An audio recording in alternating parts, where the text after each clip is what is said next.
Dating after divorce can be a rude awakening, especially if you haven't been on a date since the 90s. The texts, the apps, the emojis, it can all be so overwhelming.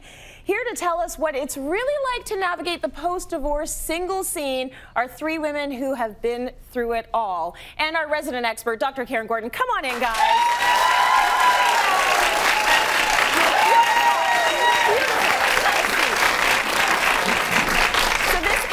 Nadine, Sandra, Shannon, all who have not been dating since the 90s, like many of us. Karyn, I want you to start by just talking about some of the research out there when it comes to divorce and dating. So this is a big topic, which is why I think this has really resonated with a lot of people. So here are the data. Okay, ready? Half of all divorces will actually end in divorce. Half of all the marriages will end in divorce in the first 7 years. Okay. How optimistic? So I know. Everyone's like, great. That's a real downer. Awesome. Thanks, Karyn. Okay, so just to kind of like clarify, so when we talk about divorce, 41% actually happen in the first marriage. 60% in the second marriage, 73% in third marriages. So the more you get married, the more chance you're not going to stay married. And this is really important, which is why I think having this segment is actually so important, so we can really learn. We want this to be a learning opportunity. Yeah. And most people wait about 3 years to remarry. Okay, 3 years seems to be a little bit of the average in terms of when actually people choose to be remarried, but it's really important to stop and to pause and to learn and to discuss to see with what we can do to move forward. Right, and we're going to talk a little bit about tips to move forward, but we want to talk about the actual experience out there dating. I hear it from my girlfriends all the time. The difference between the 90s versus now. One of them is in the 90s we met face-to-face to date. That's kind of the only way you could meet to date. Now we're meeting online.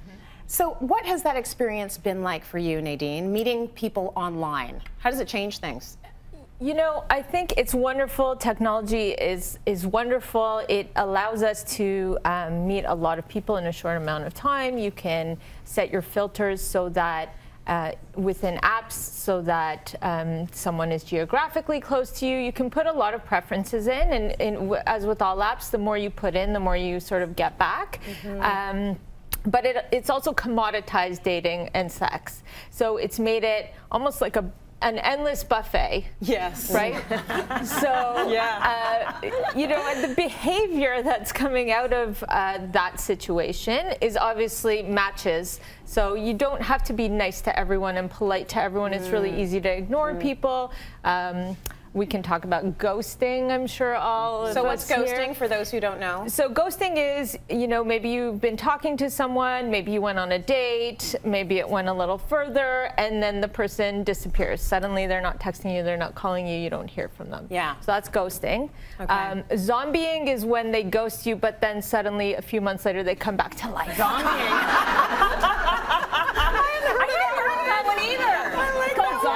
Zombieing. What do you do then when you're zombied? Shannon and Sandra, have you been zombied? Yeah, I've been zombied for sure. But then it's you kind of with the whole experience of dating after divorce, and you find your voice again. You can say, "Excuse me," like, no, you know, put your foot down. I'm better off alone. Is the mentality that I've learned at this phase of my life than being with someone for just the fact of being with somebody. You know? Totally. Yeah, there's a learning process there. Totally. Let's talk about this whole thing of talking on the phone. Remember that?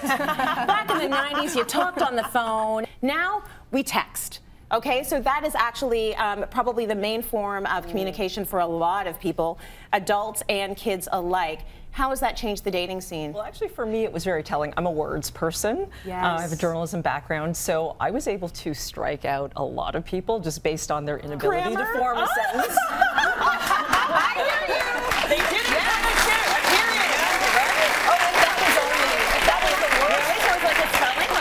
It was even just not being able to put together a sentence or be articulate. Like some of the first lines were, so funny. "Hey, beautiful." Like, that's what you got? That's not a sentence. You start chatting with somebody. I mean, I always say to single guy friends, all you need to do is be able to write an eloquent text and you are in. You are going to stand up above, head and shoulders above 99% of the population just by being thoughtful, listening to what the other person said, responding, asking questions. So I think I found it a way to weed out people who didn't take the time to do that. Yeah. Good, I like that. So you almost used it as a way of a screener. Yeah, absolutely. Right? Asking questions is key, I think, because we forget, you know, there's the rules of improv, right? Yes and then. And like leaving it open for someone to have something to come back with, so it just keeps volleying back and forth. I wrote an article about dating after divorce for Cityline, which brought us here, and in there, I mentioned that inability to sort of continue a conversation by asking questions. And I really look for someone with a curious mind. I think being curious is so key to being a great human. Yes. So ask me questions. If someone is constantly talking about themselves, that's a big red flag right there. For sure. I just find in real life Yelling out, yes! Yes!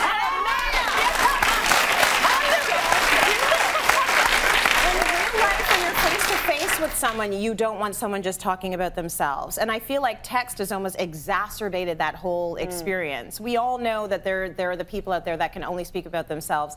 And if you are not asking for information about the other person, how are you actually expressing any interest in them?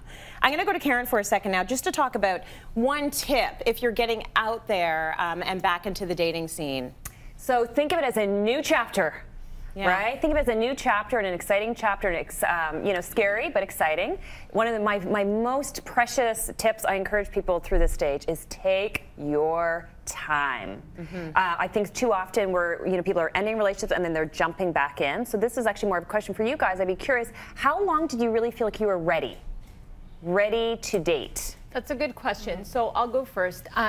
For me, I tried probably 6 months after my ex moved out, and realized very quickly that I wasn't ready. Right. So then I took a hiatus. You know, I spent a lot of time meditating, going to therapy, going to yoga, spending time with girlfriends and male friends, getting to know how to be friends with men again. That weren't part of a couple, which is something that happens when you're in a relationship a really long time.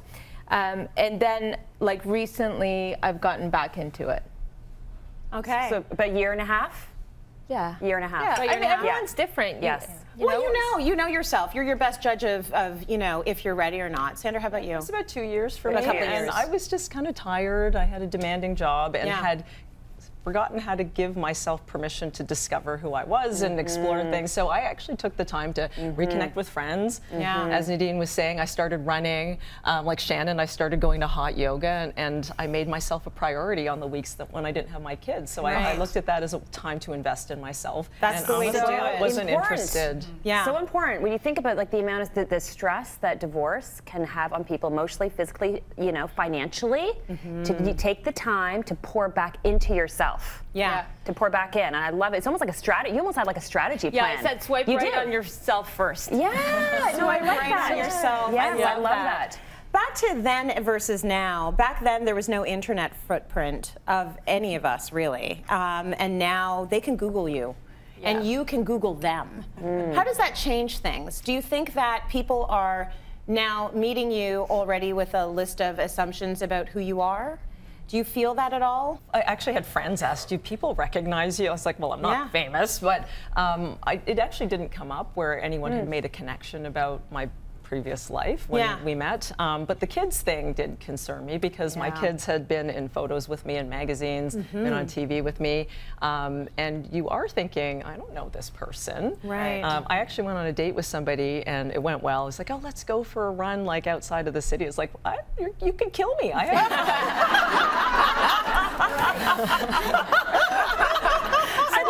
She's like, I think I'll pass. I'll pass. Okay, in the city, but like, I'm not driving an hour outside of the city to a remote place with you. I have no idea. Really good, but really your good. Are in the back of your mind. They Whenever are. you meet somebody, and if you spend time alone with somebody, you're thinking, okay, it's like that little angel on your shoulder. Yeah, for sure. Okay, well, as Nadine mentioned, you can read Nadine's full article in Cityline. We've got that on our website, that's cityline.tv. Guys, thanks for the candor and for joining us today to talk about this really good topic.